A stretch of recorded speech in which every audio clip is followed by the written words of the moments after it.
तो हेलो दोस्तों, स्वागत है आप लोगों का मेरे यूट्यूब चैनल पर। और आज हम लोग ऑपरेशन ट्रू लव महानवा का चैप्टर 8 एक्सप्लेन करने जा रहे हैं। तो इस चैप्टर की शुरुआत में हमें दिखाया जाता है यून्यूक और सुई को।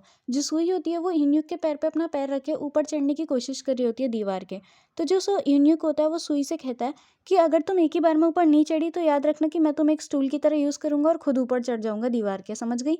तो जो सुई होती है वो कहती है हाँ हाँ मैं समझ गई, तुम्हें इस बात की टेंशन लेने की कोई भी ज़रूरत नहीं है। फिर जो सुई होती है वो यून्यूक के पैर का सहारा लेके ऊपर चढ़ भी जाती है। और ऊपर चढ़ के जो सुई होती है बहुत खुश हो रही होती है। लेकिन उतने में यून्यूक उससे कहता है कि हाँ ये सच है कि मुझे तुम्हें समझने में बहुत दिक्कत हुई, उसके लिए मैं माफ़ी चाहूँगा। लेकिन तुम्हें गलतफहमी हुई है क्योंकि मैंने तुम्हें कभी एक इडियट की तरह नहीं देखा। फिर जो सुई होती है वो कहती है क्या मतलब है इस बात का? मनी मन कह रही होती है वो ऐसा कि अभी ये कोई समय तो नहीं है जो हम लोग इस चीज़ के बारे में बात करें। फिर जो सुई होती है वो कहती है कोई बात नहीं, कोई बात नहीं। वैसे भी मैं बस तुम्हारे उन टेक्स्ट की वजह से थोड़ी परेशान हो गई थी और इसी वजह से मैं तुम पर पगला गई। मुझे तुम पे इतना गुस्सा नहीं करना चाहिए था। लेकिन जो इन्यूक होता है वो थोड़ा हैरान होता है और कहता है 1 मिनट, तुम किस टेक्स्ट की बात कर रही हो? मैंने तुम्हें कोई मैसेज नहीं किया। मेरे पास तो तुम्हारा नंबर तक नहीं है। फिर जो सुई होती है वो कहती है क्या इसे अभी भी ऐसा एक्ट करने की ज़रूरत है कि ये जानता ही नहीं है कुछ भी जेली पॉप फ़ोन के बारे में?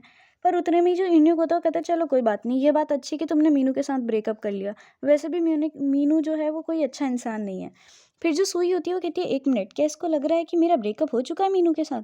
खैर छोड़ो, मेरे के ख्याल से मुझे अभी से ये सब एक्सप्लेन करने की कोई भी ज़रूरत नहीं है, क्योंकि वैसे भी मैं मीनू के साथ ब्रेकअप करने ही वाली हूँ। फिर उसके बाद जो सुई होती है वो मीनू मतलब यून्यूक से कहती है कि लाओ अपना हाथ मुझे दो, मैं तुम्हें ऊपर खींच लूँगी। फिर जो यून्यूक होता है वो सोचने लगता है कि अगर इसने मेरा हाथ पकड़ के मुझे ऊपर खींचने की कोशिश करी तो ऐसा हो सकता है कि ये मुझे गिरा दे और मुझे चोट लग जाए। फिर जो यून्यूक होता है वो उससे कहता है सुई से कि नहीं नहीं, ये हो ही नहीं सकता कि तुम मुझे ऊपर खींच लो, ये तुम्हारे लिए इम्पॉसिबल है। तो ऐसा करो कि मैं खुद ही कुछ देख लूँगा। पर जो सुई होती है वो यून्यूक से कहती है कि हमने तो वादा किया था ना कि हम एक दूसरे की मदद करेंगे। फिर जो यून्यूक होता है वो अपना बैग जो है वो सुई के पास फेंक देता है और कहता है तुम मेरा बैग क्लास में ले जाओ, मैं खुद ही अंदर आ जाऊँगा। तो जो सुई होती है वो यून्यूक को रुकने के लिए कहती है, लेकिन यून्यूक चला जाता है। फिर उसके बाद जो सुई होती है वो अपनी क्लासरूम में जाने लगती है और कहती है कि आखिर ये बंदा यून्यूक अभी भी ऐसे बिहेव क्यों कर रहा है जैसे इसे जेली पॉप फ़ोन के बारे में कुछ पता ही ना हो, जैसे इसने कुछ टेक्स्ट किया ही ना हो, जबकि मुझे पता है कि वो सब यही कर रहा था। और उतने में ही जो सुई है उसका पैर एक मतलब बम टाइप का होता है, उस पे टकरा जाता है और वो गिरते-गिरते बचती है। पर उसकी नज़र पड़ती है सामने उसके जेली पॉप फ़ोन पे, तो वो फटाफट भागते हुए जाती है और उस जेली पॉप फ़ोन को उठा लेती है और कहती है कि चलो अच्छा हुआ ये यहाँ पर ही गिरा, मुझे लगा था अभी मैं इसे खो ही दूँगी। फिर उसके बाद जब सुई क्लास के बाहर पहुँचती है तो वो कहती है पता नहीं क्यों पर मेरे अंदर जाने का मन ही नहीं कर रहा है। इस क्लास को देखते ही मुझे यही बात याद आ रही है कि कल कैसे मैंने उन दोनों को देखा था।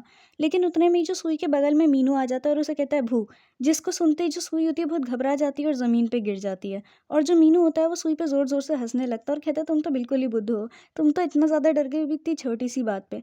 फिर जो सुई होती है उसका मूड वैसे ही ख़राब हो गया होता है मीनू को देख के। तो वो बस इन्हीं का बैग उठाती है और वहाँ से जाने लगती है।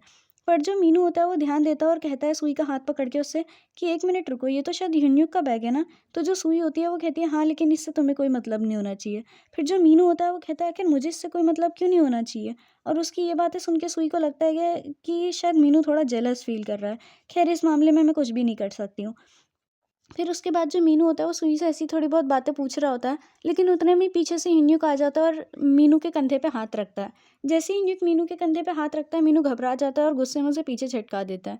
लेकिन जो यून्यूक होता है वो मीनू से कहता है कि आखिर तुम्हारी प्रॉब्लम क्या है? अब जब सुई ने तुमसे ब्रेकअप कर लिया तो मेरे ख्याल से तुम्हें उसके आस-पास इतना नहीं भटकना चाहिए, ये कोई तुम्हारा बिज़नेस नहीं है, समझे तुम?